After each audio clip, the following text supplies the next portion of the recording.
سارا لا کا سسٹم لے لیتے ہیں ہم، ساری جو آپ کا لیگل کا جتنا بھی سسٹم ہے لے لیتے ہیں. اس کا بنیادی مقصد ایک عام آدمی کو انصاف فراہم کرنا ہے. لیکن آج بھی اگر ہم بات کریں ایک عام آدمی کے پاس چلے جائیں تو وہ کہتا ہے کہ شاید خوف خدا نہیں، اس لیے اسے انصاف نہیں ملتا. آپ نے اچھا کیا. دیکھیں بات یہ اس کو اسٹریچ آؤٹ کرتے ہیں. بات یہ ہے کہ کسی بھی ملک کا نظام جو ہے نا اس میں بیلنس کریٹ کرتا ہے نظام عدل. اور اگر آپ تھوڑا سا اور اس کو وسعت دے دیں اور ذرا اس کو ایک براڈر ہورائزن کے اوپر دیکھیں تو اس پوری کائنات جو کہ جس کی وسعت اتنی لامحدود ہے کہ آج تک کی سائنس جو ہے اس کی حدود متعین نہیں کر سکی، اور اس کو کہتے ہیں کہ انفینٹی تک ہے، بس یہی کہہ دیتے ہیں. پتہ ہی نہیں کہ اس کی کتنی وسعت ہے، کتنی گہرائی ہے، کہاں جا کے یہ ختم ہوتی ہے کہ کوئی وہ پیرامیٹرز آج تک فکس نہیں ہو سکے. تو اتنا بڑا نظام جس میں ہم تو اپنی ایک چھوٹے سے سولر سسٹم کے ایک پلانٹ میں رہ رہے ہیں، تو ایک گیلیکسی کے اندر، ایک کہکشاں کے اندر کئی ہزاروں ایسے سولر سسٹم ہیں، اور اس کائنات میں کئی ہزاروں ایسی گیلیکسیز ہیں. تو یہ تمام کی تمام ایک نظام پہ چل رہی ہیں، اور نظام کیا ہے؟ بیلنس کے اوپر، عدل کا نظام ہے کہ ہر چیز ہر ایک کو اس کے صحیح مقام پہ آپ نے رکھ دیا، فکس کر دیا، اور وہ مقام سے اس کو ہٹائیں گے تو بیلنس خراب ہو جائے گا. یہی نظام عدل ہے کہ نظام آپ حکومتوں کا بھی جب چلاتے ہیں تو آپ اس کے اندر یہ جوڈیشری کا سب سے اہم پلر ہے. اسٹیٹ جو ہے وہ 3 پلرز کے اوپر قائم ہے. آپ کی آج کی ماڈرن اسٹیٹ کو جو آپ لیتے ہیں تو ایک پارلیمنٹ، ایک پلر پارلیمنٹ ہے، ایک پلر ایگزیکٹو ہے گورنمنٹ، اور ایک پلر جوڈیشری ہے. یہ تینوں پلر مل کے اسٹیٹ کا عمارت جو ہے اس کے اوپر استوار ہوتی ہے اور وہ کھڑی رہتی ہے. اس میں سب سے پیوٹ اور امپورٹنٹ جو سب سے اہم جو رول ہے وہ جوڈیشری کا، کیونکہ وہ دونوں پلرز میں بیلنس کریٹ کرتا ہے کہ آپ نے کیسے کیسے بہیو کرنا ہے، اور کہاں سے آپ کا مس بہیو اگر ہے، یہ بہیویئر ٹھیک نہیں ہے یا تجاوز کر رہے ہیں اپنے حدود سے، وہ حدود جو آئین نے متعین کی ہیں، تو پھر وہ اس کو ہم دیکھیں گے. پاور آف ریویو جو ہے وہ آپ کو پتا ہے کہ یہ عدالت کے پاس ہے، سپریم کورٹ کے پاس یہ پاور آف ریویو ہے کہ ادروائز تو جو پارلیمنٹ ہے وہ سپریم ہے، ایک ادارہ ہے، اور وہ اس کو اختیار ہے قانون سازی کا.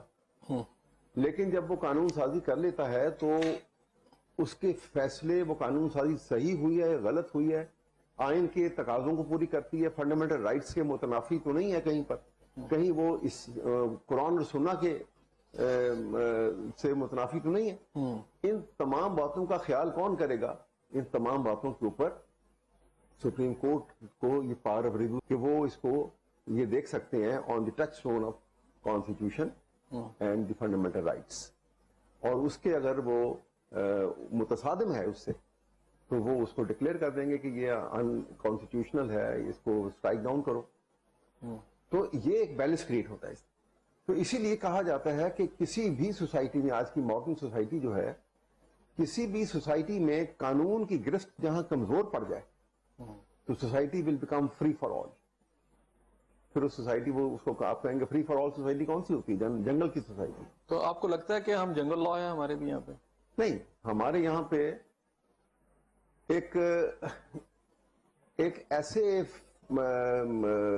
سچویشن سے گزر رہے ہیں کہ جہاں پہ ہم وہ جنگل لا کو روکنے کے لیے ہمارے پاس تمام تدابیر بھی اور تمام وہ ہتھ کنڈے جن سے آپ ان کو کنٹین کر سکتے ہیں، اور تمام وہ قانون سازی، وہ آئین موجود ہے ہمارے پاس اور انٹیکٹ ہے آج بھی.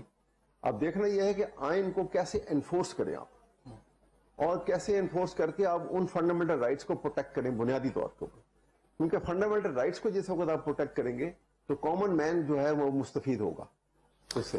لیکن مجھے یہ بتائیں کہ یہاں اب تو یہ عام ڈیبیٹ ہے کہ کچھ ملک کے پاورفل پرسنالٹیز، ادارے یا ان کا کوئی ایشو ہو تو آپ کی ایون ہائر کورٹس کے اندر فوراً وہ کیس سنا جاتا ہے، ضمانت بھی ہو جاتی ہے، اور ایسے لگتا ہے کہ دنیا میں کوئی اور کام نہیں ہے، بس یہی کام اور ہو جاتا ہے. اور ایک عام آدمی کئی سال جو ہے وہ پلر ٹو پوسٹ بیچارہ بھاگتا رہتا ہے اور اس کی تو سنوائی نہیں ہوتی. اب دیکھیے یہ بات چلتی رہی، لیکن میرے خیال میں ہم کافی ایوولوشن پروسیس سے اور بہت سارے ایسے معاملات سے گزرے ہیں. اس کے بعد اب جو جوڈیشری ہے وہ اس سے مختلف ہے کافی. اس میں بہت بڑا رول جو ہے وہ لائرز موومنٹ کا. لائرز موومنٹ نے دو چیزیں ثابت کر دی. نمبر ایک کہ اس سے پہلے جو ایک تاثر پورے ملک میں پوری طرح سے بن چکا تھا اور پنپ چکا تھا، وہ تاثر یہ تھا کہ جس کے ہاتھ میں طاقت ہے بس طاقتور وہی ہے. لیکن لائرز موومنٹ نے یہ ثابت کر دیا کہ قانون کی طاقت کے آگے کوئی طاقت نہیں ہے. باقی تمام طاقتیں جو ہیں وہ قانون کی طاقت کا مقابلہ نہیں کر سکتی. اور یہ اس کی اوپن ڈیمانسٹریشن، بڑی اتھارٹیٹیو ڈیمانسٹریشن جو ہے وہ ساری دنیا نے دیکھی ہے، پورے پاکستان کے ہاتھ فرد نے دیکھی جب لائرز موومنٹ کے نتیجے میں اس وقت کے ایک ڈکٹیٹر کو نیل ڈاؤن ہونا پڑا اور اس کے بعد جج صاحبان کو بحال کیا گیا.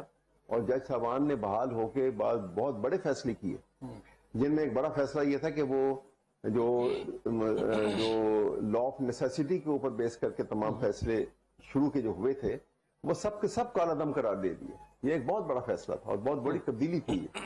تو میرا کہنے کا مطلب یہ ہے کہ جہاں پر بھی رول آف اتھارٹی اور رول آف لا میں کانفلکٹ آئے گا تو سیولائزڈ وے جو ہے وہ یہی ہے کہ ہم رول آف لا کو پروموٹ کریں جس سے کانسٹیٹیوشنل اتھارٹی اسٹیبلش ہو.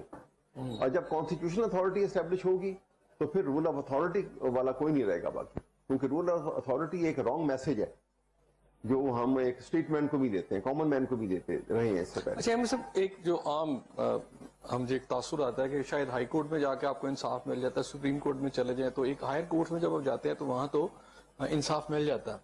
لیکن آپ کی جو لوئر کورٹس ہیں وہاں حالات جو ہیں بڑے برے ہیں. اور ایک شخص جو ہے ایک چھوٹی کورٹ میں جب جاتا ہے تو وہ سائیکل سٹینڈ سے لے کر تب تک وہ آگے چلتا رہتا ہے اس کا کیس جب تک اس کی جو فائل ہے اس کو نوٹوں کے پہیے لگے رہتے ہیں. جہاں وہ پہیے ختم ہوتے ہیں وہ فائل وہیں رک جاتی ہے. اچھا آج بھی آپ چلے جائیں تو آپ کو چھوٹی جو آپ کو نچلی کورٹس ہے وہاں لوگوں کے ساتھ یہی مسائل نظر آئیں گے. آپ نے کہا کہ ہماری سپریم کورٹ اب بہت بہتر ہو گئی ہے، ہمارے یہاں ایک نیا ایک ورب بھی ہے اور نئی ایک پوری ساری سوچ آ چکی ہے. وہ جو نیچے والا گراؤنڈ پہ جو نظام ہے وہ کیوں نہیں ٹھیک ہو پا رہا؟ کہ اصل میں بات یہ ہے کہ لوور کورٹس کی سپروائزری جورسڈکشن جو ہے نا وہ ہائی کورٹ کی ہے، ہونی چاہیے.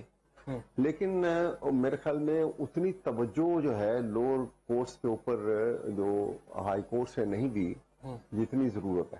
ریزنز کیا ہے؟ ریزن اس کے بہت سارے ریزن ہیں. ریزن اس کے یہ ہے کہ جو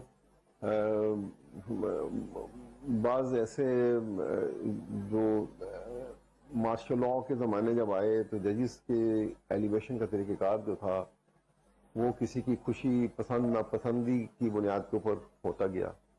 یہ ایک صورتحال پروموٹ ہوتی گئی جس کی وجہ سے ججز میں جہاں بہت اچھے ججز ہیں وہاں ایسے بھی ہیں کہ جن کا وہ کیلیبر نہیں ہو سکتا جو ہونا چاہیے، اس کا نقصان ہے.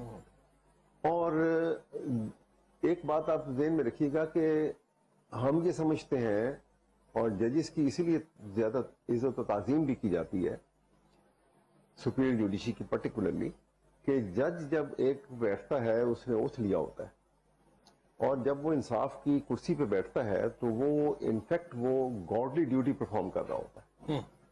کیونکہ عدل اور انصاف جو ہے یہ منصف ہونا اور عادل ہونا یہ اللہ تعالیٰ کی صفات میں شامل ہے. تو جج جب وہ عادل بن کے بیٹھتا ہے، منصف بن کے بیٹھتا ہے تو وہ اللہ کی اس ڈیوٹی کو پرفارم کر رہا ہوتا ہے، اس صفات کو کی جگہ پہ وہ بیٹھتا ہے وہ. تو اس لیے وہ انتہائی قابل تعظیم اور قابل عزت ہوتا ہے. لیکن جب وہ اس احساس کو اگر سمجھتا نہیں ہے پوری طرح سے تو پھر وہ انصاف کی وہ صورتحال جو ہم توقع کرتے ہیں کہ ہونی چاہیے وہ قائم نہیں رہتی. اور جب وہ قائم نہیں رہتی ہے تو وہ جو لیٹیگنٹ ہے، جو جنرل پبلک ہے، اس کا کانفیڈنس جو ہے وہ شیک ہو جاتا ہے. اور وہ کانفیڈنس جب شیک ہوتا ہے تو سوسائٹی کے اوپر اس کا ایفیکٹ ہوتا ہے. سوسائٹی ڈے بائی ڈے جو ہے کوشش یہ کرنے لگ پڑتی ہے کہ ہم عدالت تک معاملہ نہ پہنچے، اپنے معاملات آپ ہی نپٹا لیں. اور جب یہ صورتحال ہوتی ہے تو وہاں پہ قتل و غارت بھی ہوتا ہے، وہاں پہ دنگا فساد بھی ہوتا ہے، اور وہاں پہ سوسائٹی جو ہے وہ فری فار آل ہوتی چلی جاتی ہے، اور یہ بڑا نقصان دہ ہے. اس لیے یہ بڑا اسٹرانگ جوڈیشل سسٹم نیچے تک ہونا. اچھا یہاں بریک لے لیتے ہیں.